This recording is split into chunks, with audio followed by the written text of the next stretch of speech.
Hello বন্ধুরা, art স্কুলের পক্ষ থেকে তোমাদের সবাইকে স্বাগতম। আশা করি সবাই ভালো আছো। আজকে তোমাদের সাথে শেয়ার করতে চলেছি কিভাবে খুব সহজে একটি কাপ অঙ্কন করতে পারবে। চলো বেশি দেরি না করে আমরা শুরু করি। প্রথমে আমরা একটি স্কেল এবং পেন্সিলের সাহায্যে নির্দিষ্ট একটি মাপের একটি রেখা অঙ্কন করি।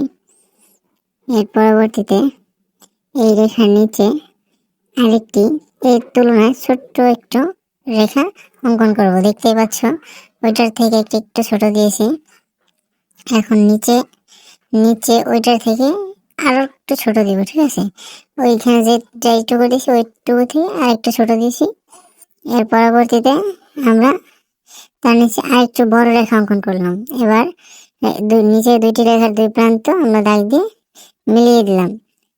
দেখছো আমাদের দাগটা একটু কোনাকুনি হয়েছে।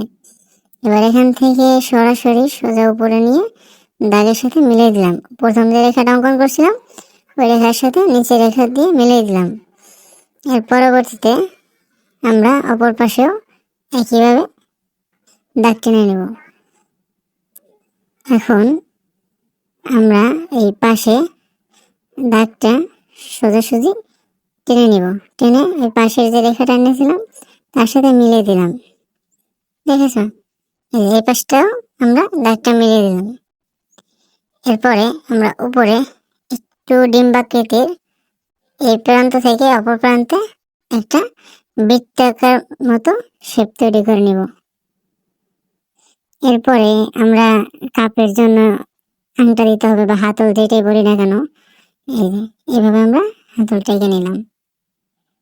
এরপরে মাঝে শ্যাডো দেওয়ার জন্য আরেকটা হাতল দিয়ে নিলাম।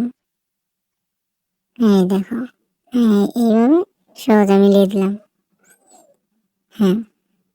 এখন এটাকে একটু সৌন্দর্য করার জন্য মনে করো কাপটা হাসছে, এই জন্য আমি কাপের উপরে নিজের পছন্দ মতো একটা হাসি ইমোজি অঙ্কন করছি।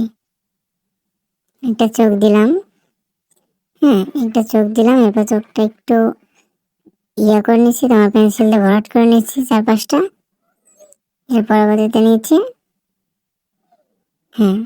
ভরাট করা হয়ে গেল। এর পরবর্তীতে নিচে একটি ঠোঁট এঁকে নিলাম। ঠোঁটের দুপাশটা দুটো ডাক দিয়ে দিলাম, এতে মনে হবে যে আমার কাপটা হাসছে। এরপর একটা নাক দিয়ে দিলাম।